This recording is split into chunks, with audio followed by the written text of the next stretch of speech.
द्रविडं त्वमेव त्वमेव सर्वं मम देव देवा। श्री गर्ग संहिता के गोलोक खंड का 16वां अध्याय। भांडीर वन में नंद जी के द्वारा श्री राधा जी की स्तुति, श्री राधा और श्री कृष्ण का ब्रह्मा जी के द्वारा विवाह, ब्रह्मा जी के द्वारा श्री कृष्ण का स्तवन तथा नव दंपति की मधुर लीलाएं। श्री नारद जी कहते हैं, राजन, एक दिन नंद जी अपने नंदन को अंक में लेकर लाड़ लड़ाते और गौएं चराते हुए खिड़क के पास से बहुत दूर निकल गए। धीरे धीरे भांडीर वन जा पहुँचे, जो कालिंदी नीर का स्पर्श करके बहने वाली तीरवर्ती शीतल समीर के झोंके से कंपित हो रहा था। थोड़ी ही देर में ही श्री कृष्ण की इच्छा से वायु का वेग अत्यंत प्रखर हो उठा। आकाश मेघों की घटा से आच्छादित हो गया। तमाल और कदम्ब वृक्षों के पल्लव टूट टूट कर गिरने, उड़ने और अत्यंत भय का उत्पादन करने लगे। उस समय महान अंधकार छा गया। नंदन रोने लगे। वे पिता की गोद में बहुत भयभीत दिखाई देने लगे। नंद को भी भय हो गया। वे शिशु को गोद में लिए परमेश्वर श्री हरि की शरण में गए। उसी क्षण करोड़ों सूर्यों के समूह की सी दिव्य दीप्ति उदित हुई, जो संपूर्ण दिशाओं में व्याप्त थी।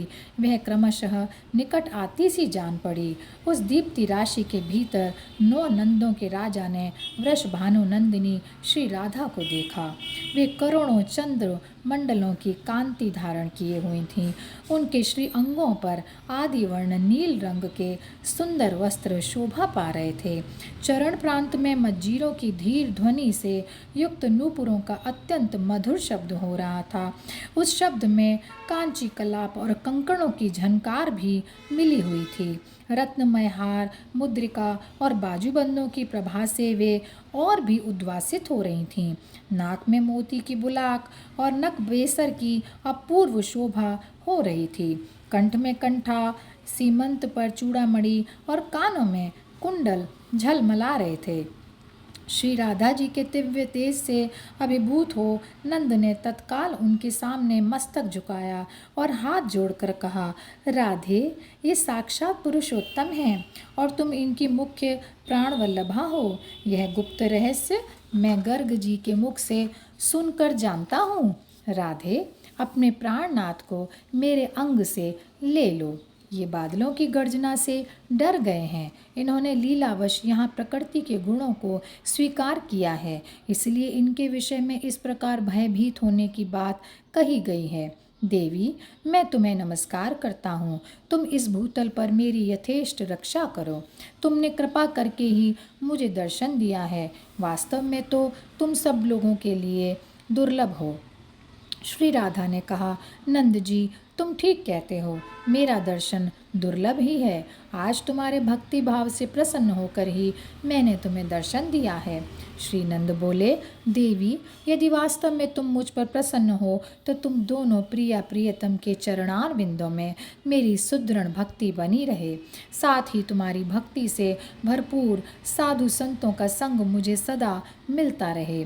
प्रत्येक युग में उन संत महात्माओं के चरणों में मेरा प्रेम बना रहे। श्री नारद जी कहते हैं, राजन, तब तथास्तु कहकर श्री राधा जी ने नंद जी की गोद से अपने प्राणनाथ को दोनों हाथों में ले लिया। फिर जब नंदराय जी उन्हें प्रणाम करके वहाँ से चले गए, तब श्री राधिका जी भांडीर वन में गईं।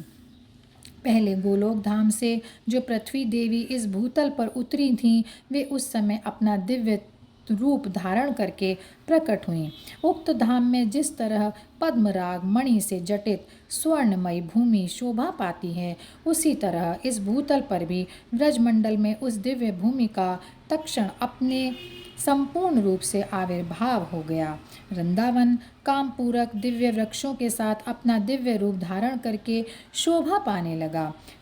कालिंद नंदिनी यमुना जी भी तट पर स्वर्ण निर्मित प्रासादों तथा सुंदर रत्नमय सोपानों से संपन्न हो गईं।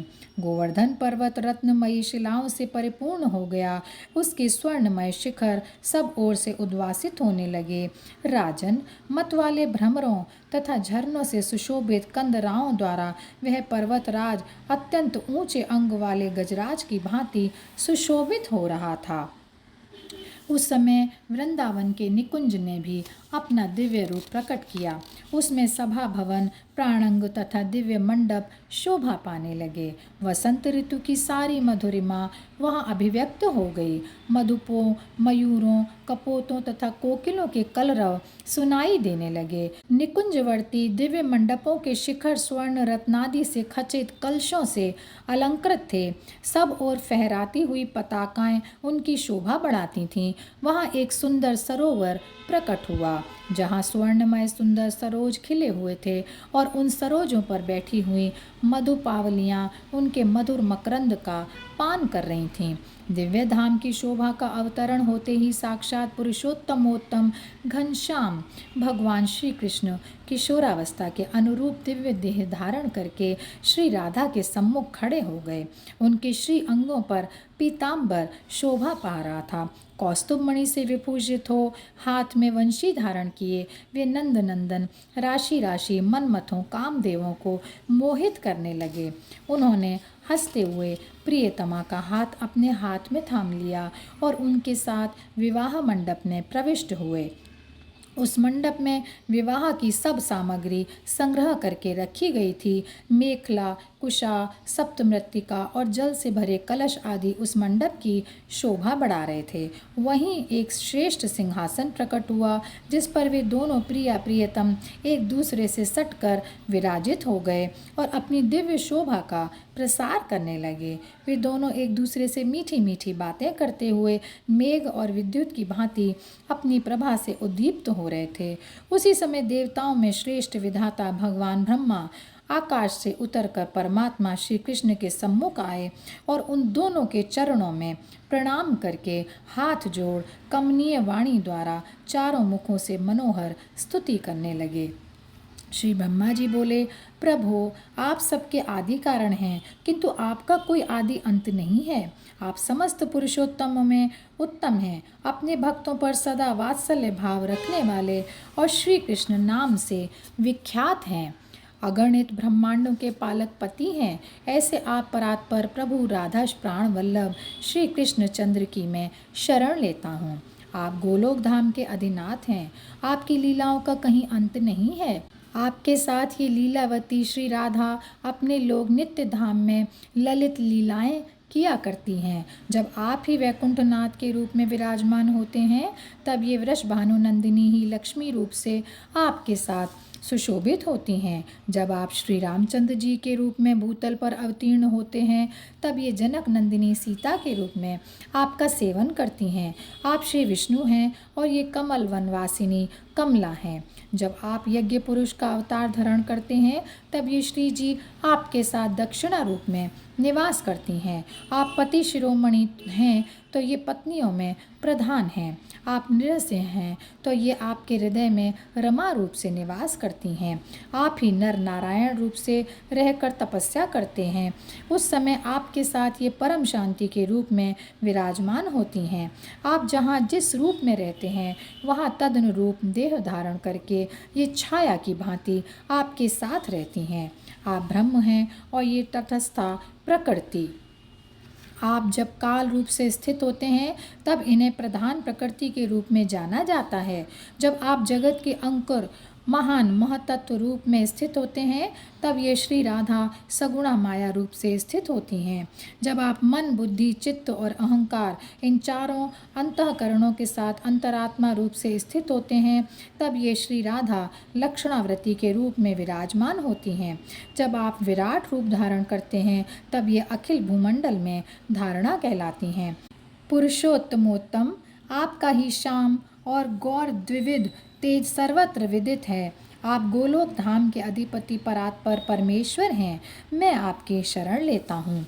जो इस युगल रूप की उत्तम स्तुति का पाठ करता है वह समस्त धामों में श्रेष्ठ गोलोक धाम में जाता है और इस लोक में भी उसे स्वभावतः सौंदर्य, समृद्धि और सिद्धियों की प्राप्ति होती है। यद्यपि आप दोनों नित्य दंपति हैं और परस्पर प्रीति से परिपूर्ण रहते हैं, परात्पर होते हुए भी एक दूसरे के अनुरूप रूप धारण करके लीला विलास करते हैं, तथापि मैं लोक व्यवहार की सिद्धि या लोक संग्रह के लिए आप दोनों की वैवाहिक विधि संपन्न कराऊंगा। श्री नारद जी कहते हैं, राजन, इस प्रकार स्तुति करके ब्रह्मा जी ने उठकर कुंड में अग्नि प्रज्वलित की और अग्निदेव के सम्मुख बैठे हुए उन दोनों प्रिया प्रियतम के वैदिक विधान से पाणी ग्रहण संस्कार की विधि पूरी की। यह सब करके ब्रह्मा जी ने खड़े होकर श्री हरि और राधिका जी से अग्निदेव की 7 परिक्रमाएं करवाईं। तदनंतर उन दोनों को प्रणाम करके वेद वेत्ता विधाता ने उन दोनों से 7 मंत्र पढ़वाए। उसके बाद श्री कृष्ण के वक्ष स्थल पर श्री राधिका का हाथ रखवाकर और श्री कृष्ण का हाथ श्री राधिका के पृष्ठ देश में स्थापित करके विधाता ने उनसे मंत्रों का उच्च स्वर से पाठ करवाया। उन्होंने राधा के हाथों से श्री कृष्ण के कंठ में एक केसर युक्त माला पहनाई जिस पर भ्रमर गुंजार कर रहे थे। इसी तरह श्री कृष्ण के हाथों से भी वृषभानु नंदिनी के गले में माला पहनवाकर वेदज्ञ ब्रह्मा जी ने उन दोनों से अग्निदेव को प्रणाम करवाया और सुंदर सिंहासन पर उन अभिनव दंपति को बैठाया। वे दोनों हाथ जोड़े मौन रहे। पितामह ने उन दोनों से 5 मंत्र पढ़वाए और जैसे पिता अपनी पुत्री का सुयोग्य वर के हाथ में दान करता है, उसी प्रकार उन्होंने श्री राधा को श्री कृष्ण के हाथ में सौंप दिया। राजन, उस समय देवताओं ने फूल बरसाए और विद्याधारियों के साथ देवांगनाओं ने नृत्य किया। गंधर्वों, विद्याधरों, चारणों और किन्नरों ने मधुर स्वर से श्री कृष्ण के लिए सुमंगल गान किया। मृदंग, वीणा, मूर्चंग, वेणु, शंख, नगारे, दुंदुभी तथा करताल आदि बाजे बजने लगे तथा आकाश में खड़े हुए श्रेष्ठ देवताओं ने मंगल शब्द का उच्च स्वर से उच्चारण करते हुए बारंबार जय जयकार किया। उस अवसर पर श्री हरि ने विधाता से कहा, ब्रह्मन, आप अपनी इच्छा के अनुसार दक्षिणा बताइए। तब ब्रह्मा जी ने श्री हरि से इस प्रकार कहा, प्रभो, मुझे अपने युगल चरणों की भक्ति ही दक्षिणा के रूप में प्रदान कीजिए। श्री हरि ने तथास्तु कहकर उन्हें अभीष्ट वरदान दे दिया। तब ब्रह्मा जी ने श्री हरि और श्री राधिके के मंगलमय युगल चरणार बिंदुकों को, दोनों हाथों को और मस्तक से बार बार प्रणाम करके अपने धाम को प्रस्थान किया। उस समय प्रणाम करके जाते हुए ब्रह्मा जी के मन में अत्यंत हर्षोल्लास छा रहा था। तदनंतर निकुंज भवन में प्रियतमा द्वारा अर्पित दिव्य मनोरम चतुर्वेद अन्न परमात्मा श्री हरि ने हंसते हंसते ग्रहण किया और श्री राधा जी ने भी श्री कृष्ण के हाथों से चतुर्वेद अन्न ग्रहण करके उनकी दी हुई पान सुपारी भी खाई। इसके बाद श्री हरि अपने हाथ से प्रिया का हाथ पकड़कर कुंज की ओर चले। वे दोनों मधुर आलाप करते हुए तथा वृंदावन, यमुना तथा उनकी लताओं को देखते हुए आगे बढ़ने लगे। सुंदर लता कुंजों और निकुंजों में हंसते और छिपते हुए श्री कृष्ण को शाखा की ओट में देखकर पीछे से आती हुई श्री राधा ने उनके पीतांबर का छोर पकड़ लिया। फिर श्री राधा जी भी माधव के कमलोपम हाथों से छूटकर भागीं और युगल चरणों के नूपुरों की झनकार प्रकट करती हुई यमुना निकुंज में छिप गईं। जब श्री हरि से एक हाथ की दूरी पर रह गईं, तब पुनः उठकर भाग चलीं।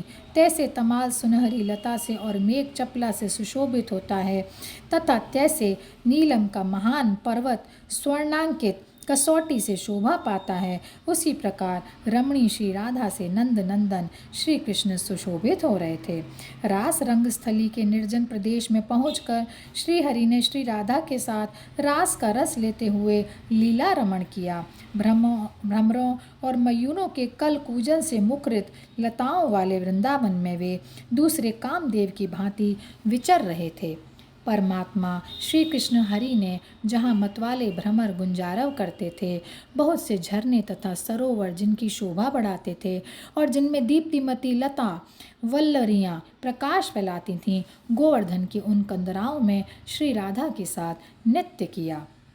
तत्पश्चात श्री कृष्ण ने यमुना में प्रवेश करके वृषभानु नंदिनी के साथ विहार किया। वे यमुना जल में खिले हुए लक्ष्य दल कमल को राधा के हाथ से छीनकर भाग चले। तब श्री राधा ने भी हंसते हंसते उनका पीछा किया और उनका पीताम्बर, वंशी तथा बेत की छड़ी अपने अधिकार में कर ली। श्रीहरि कहने लगे, मेरी बांसुरी दे दो। तब राधा जी ने उत्तर दिया, मेरा कमल लौटा दो। तब देवेश्वर श्री कृष्ण ने उन्हें कमल दे दिया। फिर राधा ने भी पीताम्बर, वंशी और बेंत श्रीहरि के हाथ में लौटा दिए। इसके बाद फिर यमुना जी के किनारे उनकी मनोहर लीलाएं होने लगीं। तदनंतर भांडीर वन में जाकर व्रज गोप रत्न श्री नंद नंदन ने अपने हाथों से प्रिया का मनोहर श्रृंगार किया। उनके मुख पर पत्र रचना की, दोनों पैरों में महावर लगाया, नेत्रों में काजल की पतली रेखा खींच दी तथा उत्तमोत्तम रत्नों और फूलों से भी उनका श्रृंगार किया।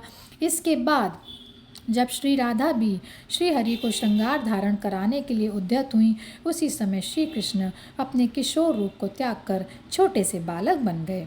नंद ने जिस शिशु को जिस रूप में राधा के हाथों में दिया था, उसी रूप में वे धरती पर लौटने और भय से रोने लगे। श्री हरि को इस रूप में देखकर श्री राधिका जी भी तत्काल विलाप करने लगीं और बोलीं, हरे मुझ पर माया क्यों फैलाते हो। इस प्रकार विषादग्रस्त होकर रोती हुई श्री राधा से सहसा आकाशवाणी ने कहा, राधे इस समय सोच ना करो, तुम्हारा मनोरथ कुछ काल के पश्चात पूर्ण होगा। यह सुनकर श्री राधा शिशु रूपधारी श्री कृष्ण को लेकर तुरंत व्रजराज की धर्म पत्नी यशोदा जी के घर गईं और उनके हाथ में बालक को देकर बोलीं, आपके पतिदेव ने मार्ग में इस बालक को मुझे दे दिया था। उस समय नंद गृहिणी ने राधा जी से कहा, वृषभानु नंदिनी राधे, तुम धन्य हो, क्योंकि तुमने इस समय जबकि आकाश मेघों की घटा से आच्छत्र है, वन के भीतर भयभीत हुए मेरे नन्हे से लाला की पूर्णतया रक्षा की है। यों कहकर नंद रानी ने श्री राधा का भली भांति सत्कार किया और उनके सद्गुणों की प्रशंसा की। इससे वृषभानु नंदिनी श्री राधा जी को बड़ी प्रसन्नता हुई। वे यशोदा जी की आज्ञा ले धीरे धीरे अपने घर चली गईं। राजन, इस प्रकार श्री राधा जी के विवाह की परम मंगलमयी गुप्त कथा का यह वर्णन कहा गया। जो लोग इसे सुनते, पढ़ते अथवा सुनाते हैं, उन्हें कभी पापों का स्पर्श नहीं होता। यहीं ये 16वां अध्याय समाप्त होता है। जय श्री कृष्णा, जय श्री कृष्णा, जय श्री कृष्णा।